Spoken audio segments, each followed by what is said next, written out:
Evangelho de Nosso Senhor Jesus Cristo, segundo São Marcos. Glória a vós, Senhor. 9º capítulo, versículos 32 a 38.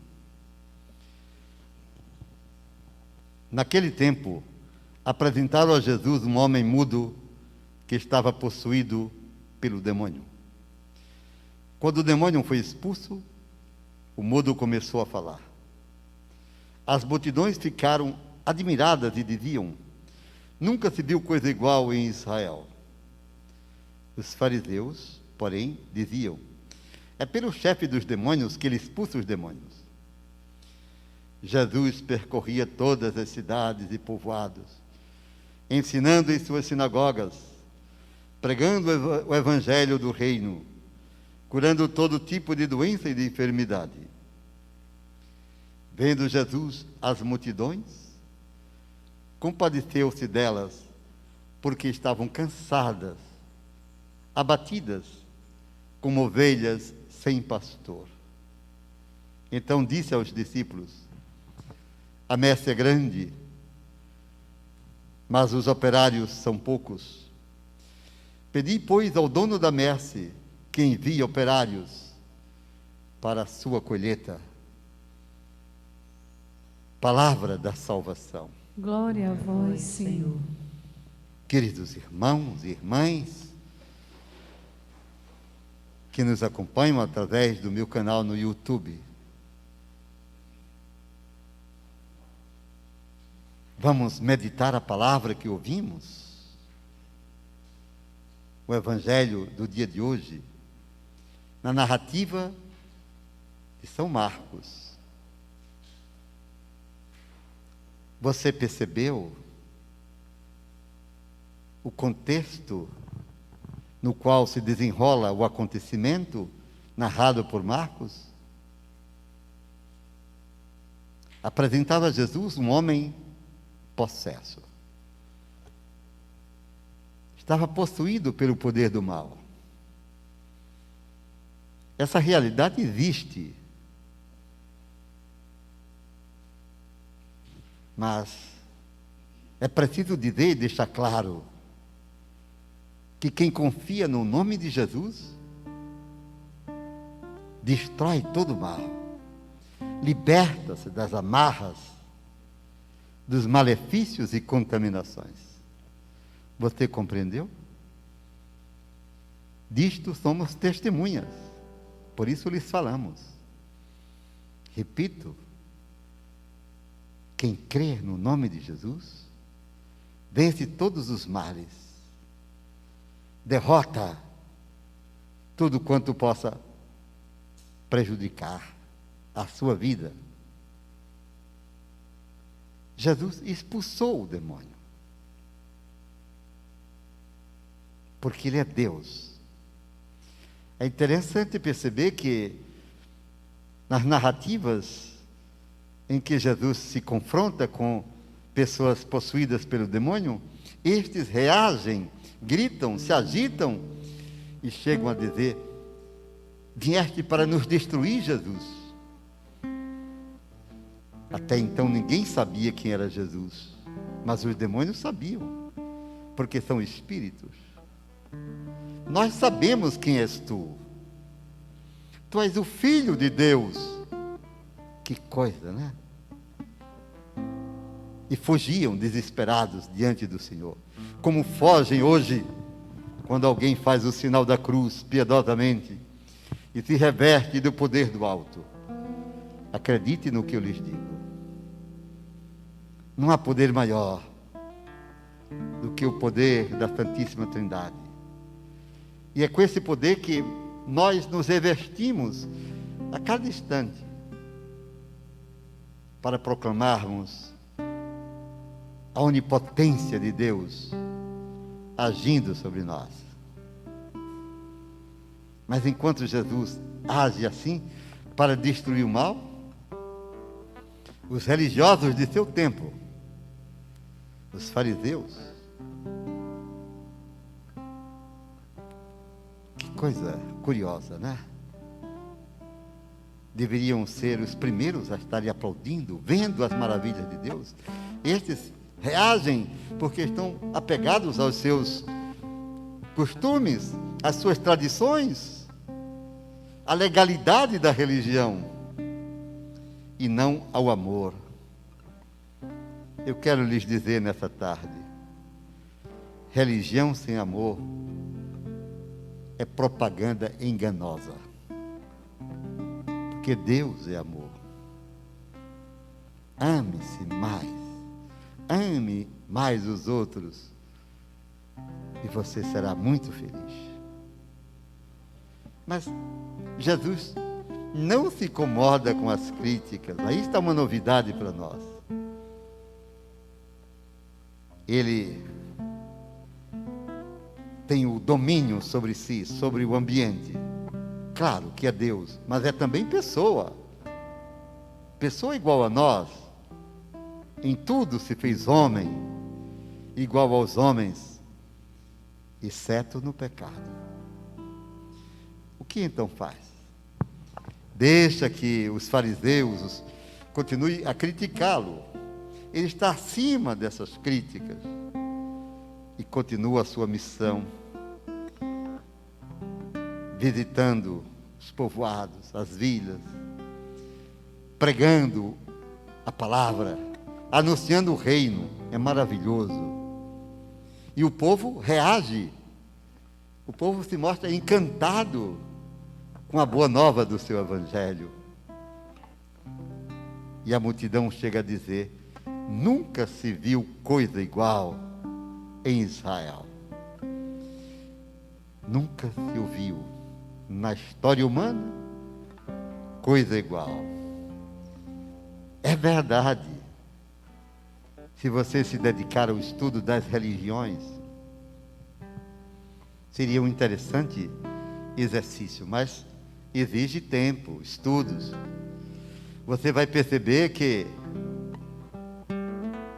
e aqui vai apenas um comentário, em nenhuma delas houve um Deus que se fizesse último, servo por amor. Nenhuma religião tem um Deus que foi até a loucura da cruz por amor, para salvar-nos pelo seu sangue. Isto é o cristianismo. Esta é a doutrina que nos salva. É a razão de nossa fé. Ó Jesus, olhando para o teu altar, ousamos dizer: só tu tens palavras de vida eterna. És luz que nunca se apaga. És presença sempre presente. Ilumina nossos caminhos. Dissipa as trevas do medo, da insegurança. Faze brilhar sobre nós a tua luz. Pois vivemos num mundo marcado por trevas. Amados, amadas. E Jesus percorria as cidades, os povoados, pregando o mensageiro da paz, o Emmanuel, o Deus conosco. Agora aparece um outro aspecto importantíssimo do texto que ouvimos, Mateus 9, 32, 38. Uso até sugerir, retome essa leitura pessoalmente hoje. Jesus, vendo as multidões, se enche de compaixão pelo povo, pois ele reconhecia no rosto daquelas pessoas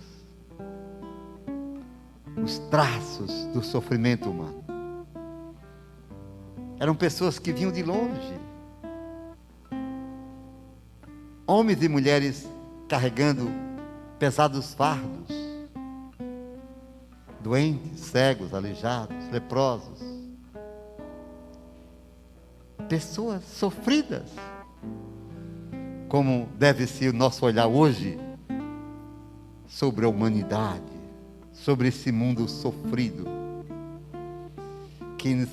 Quem não se compadece das dores do mundo, das pessoas, os sofrimentos da humanidade, cristão não é. E Jesus diz: parecem ovelhas sem pastor. Faltava em Israel pastores que cuidassem com carinho do rebanho. Falta hoje pastores que cuidem do rebanho e não se deixem levar pelas ideologias materialistas, que não sejam ativistas políticos, sejam homens que se compadeçam do povo e tenham coragem de dar a vida por esse povo, por Jesus e por Jesus somente, e não pelas ideologias do mundo. Você compreendeu? Talvez não. Quantas vezes na missa a gente ouve sermões estranhos ao Evangelho? Ou eu não estou dizendo a verdade? Quantas vezes, lamentavelmente, na celebração do culto divino, da Eucaristia, memorial da paixão dele, sacrifício que se renova para a salvação do mundo, ouvimos sermões carregados de pensamentos estranhos à vontade de Deus. E o povo fica sem pastor. Por isso Jesus sofre e pede ao Pai que envie operários, homens consagrados ao serviço dele, homens que deixaram para trás as coisas do mundo, que não desejam nada senão serem os últimos de sacrificarem-se por amor ao povo. Quantos sacerdotes vivem assim? E outros tantos que assim não vivem, deviam aprender com esses homens de Deus, mensageiros verdadeiros do Evangelho da salvação.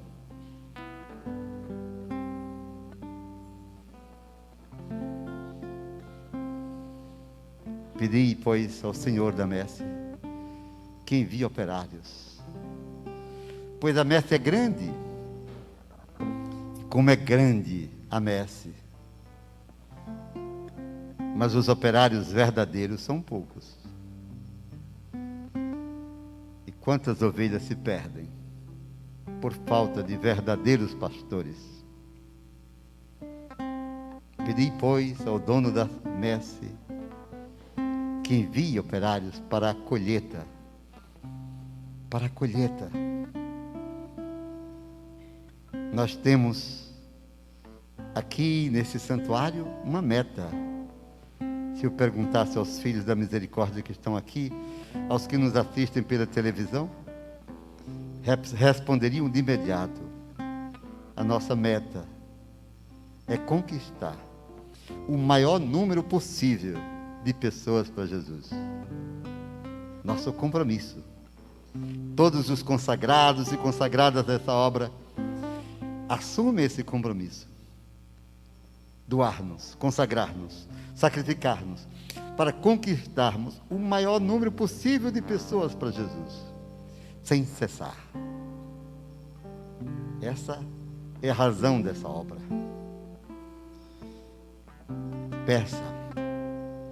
Peçamos nós hoje que o Senhor conceda à sua igreja santas vocações sacerdotais e religiosas.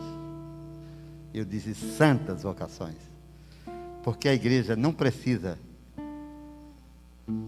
de funcionários do culto. Sabe o que são funcionários do culto? Os que estão a celebrar as coisas por celebrar, mas não carregam em si o cheiro de Deus. As ovelhas têm cheiro do pastor, que é Jesus.